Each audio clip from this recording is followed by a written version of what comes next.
भाषायाम् एव भविष्यति। अतः आगच्छामः, वयं सर्वे मिलित्वा प्रार्थना सम्मेलने सहभागी भवामः।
शिक्षकगण च मम प्रिय छात्राः भ्रातराः च भगिन्यः अद्य अहं तुलिका भगिनी भवतां समक्षं समाचारं प्रकट करोमि। तर्हि भवान् सर्वेभ्यः शान्तचित्तेन शृण्वन्तु।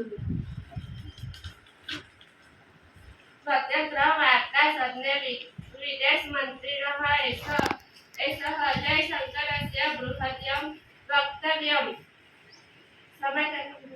अद्यतन बृहती वार्ता जो बाइडन राष्ट्रपति निर्वाचन स्पर्धा दुर्भूतः विश्वासमेव विश्वे संस्कृतस्य प्रभावः विश्वेस्मिन् एकदिवसीयाः अन्तर्राष्ट्रीयसङ्गोष्ठीतः समनुष्ठिता भवन्तः संस्कृतभाषायाः राष्ट्रस्य समग्र विकासं कुर्वन्तु। एतत् इण्डिया वायुयानस्य सुरक्षितम् आकस्मिकम् अवतरणं कारितम्। संस्कृत सप्ताह उत्सवस्य भाग्यत्वेन अद्य श्रियेन भारत विद्यालये भव्य सभा आयोजित यस्मिन् 500 अधिका बालकाः भागं गृहीतवन्तः अस्तु जयतु संस्कृतम्। प्राधान्याचार्य महोदयः, शिक्षकं च मम स्वाभ्यासपूर्णप्रिय छात्राः, भ्रातरः च भगिन्यः, अद्य अहम् आरती भगिनी भवतां समक्षं शुभसिद्धं प्रकट करोमि। तर्हि भवान् सर्वभ्यः शान्तचित्तेन शृण्वन्तु। सत्यमेव जयते नानृतं विवरणः। यस्मात् मन्त्रात् अयं भागः उद्धृतः, तस्मिन् मन्त्रे मुनिः कथयति सत्यमेव विजयी भवति न मिथ्यात्वमिति। सत्यद्वारा दिव्ययात्रामार्गः विस्तरितः भवति। देव्यानाम् एकः प्रकारः आत्मयाः गतिः, यस्मिन् मृत्युः अनन्तरम् आत्मनः मृत्युलोकं प्रति प्रत्यागन्तुं न प्रयोजनम्। ये ऋषयः सत्येन स्वकामनाम् इच्छां वा प्राप्तवन्तः, ते जीवन्मरणचक्रम् अतिक्रम्यन्ति। यत्र ततः सत्यस्य उच्चतमं श्रेष्ठं च शरणं भवति। अत्र सत्यरूपं परमात्मनः एव मोक्षं लभते। एतस्य व्याख्यानेन सत्यस्य महत्त्वं दर्शितमस्ति। च शिक्षिकाः भगिन्यः च तथा मम प्रियछात्राः, अहमद्य संस्कृतभाषायां महत्त्वं विषये कथयिष्यामि। संस्कृतभाषा अस्माकं भारतदेशस्य प्राचीनभाषा अस्ति। संस्कृतभाषा सर्वभाषाणां जननी अस्ति। संस्कृतभाषा देवभाषा अस्ति इति मन्यते। संस्कृतभाषा सुरला, सुबोधा, सरला च अस्ति। प्राचीनकाले सर्व एव भारतीयाः संस्कृतभाषाया एव व्यवहारं कुर्वन्ति स्म। कालान्तरे विविधाः प्रान्तीयः भाषाः प्रचलिताः अभवन्, किन्तु संस्कृतस्य महत्त्वम् अद्य अपि अक्षुण्णं वर्तते। सर्वे प्राचीनग्रन्थाः 4 वेदाश्च संस्कृतभाषा एव सन्ति। कालिदासस्य, बाणस्य, भासस्य इत्यादि कवीनां च साहित्यरचनाः संस्कृतभाषायां सन्ति।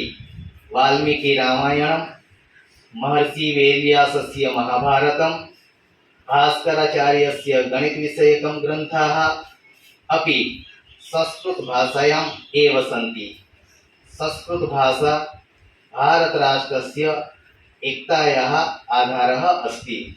संस्कृतभाषायाः एकं रूपम् अद्य प्राप्यते, तदेवम् अद्यतः सहस्रवर्षपूर्वम् अपि आसीत्। संस्कृतभाषायाः स्वरूपं पूर्णरूपेण वैज्ञानिकः अस्ति।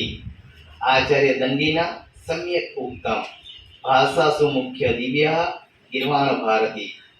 संस्कृतभाषैव भारतस्य प्राणभूतः भाषा अस्ति। राष्ट्रस्य ऐक्यं च साधयति। भारतगौरवस्य रक्षणाय एतस्याः प्रचारः सर्व एव कर्तव्यः। अतः एव उच्यते संस्कृतः संस्कृताश्रितः। जयतु संस्कृतं, जयतु भारतम्। भारतं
वयं सर्वे पुनः तां तालीप्रवाहे च अभिनन्देम। ત્રીજા દિવસે સરસ મજાનું વિદ્યાર્થીની બહેનોએ પ્રાર્થના રજૂ કરી, શ્લોકો રજૂ કર્યા, સમૂહગીત રજૂ કર્યું અને તૈયાર કરનાર શિક્ષકો આપણા સંસ્કૃતના મેડમ અલ્પાબેન અને મુકેશભાઈ સર્વેને પણ ખૂબ ખૂબ અભિનંદન અને સર્વે વિદ્યાર્થીની બહેનોને પણ ખૂબ ખૂબ અભિનંદન. ફરીથી આપણે તાળીઓથી એમને વધાવી લઈશું. સંસ્કૃત છે એ બધા શ્લોક સંસ્કૃતમાં આવે છે. ભગવદ્ ગીતા, મહાભારત, રામાયણ આપણે વાંચીએ છીએ, ધર્મગ્રંથો જે છે એમાં પણ સંસ્કૃત ભાષામાં જ બધું વિવરણ થયેલું છે અને સંસ્કૃત ભાષા અતિ પ્રાચીન ભાષા છે. આજે આપણને એવું લાગ્યું જાણે આપણે પણ પ્રાચીન સમયમાં જે ઋષિ મુનિઓ જે વૃક્ષ નીચે બેસીને જે વિદ્યાદાન કરતા હતા, તો આપણને પણ આજે સંસ્કૃત ભાષા એટલી બધી આપણે જોઈ કે આપણને પણ એવું લાગ્યું કે આપણે પણ પૌરાણિક યુગમાં આવી ગયા છીએ. સર્વેને ફરીથી ખૂબ ખૂબ અભિનંદન. અસ્તુ. જો ગુજરાતી અંગ્રેજીમાં આપણે એક વચન આવે અને બહુવચન આવે, જ્યારે સંસ્કૃત એક એવી ભાષા છે એમાં એક વચન પણ આવે, દ્વિવચન પણ આવે અને બહુવચન પણ આવે. એટલે આપણે ઇંગ્લિશમાં કોઈને કે તો યુ એટલે દાદા હોય કે છોકરો હોય બધાને યુ જ કહીએ. જ્યારે સંસ્કૃત એક એવી ભાષા છે કે એમાં તમને ખૂબ વધારે ગ્રામર આવે અને સ્પષ્ટ અર્થ નીકળે છે. એટલે બીજી બધી ભાષા કરતાં સંસ્કૃત એમ ગ્રામરની રીતે બહુ સમૃદ્ધ ભાષા છે.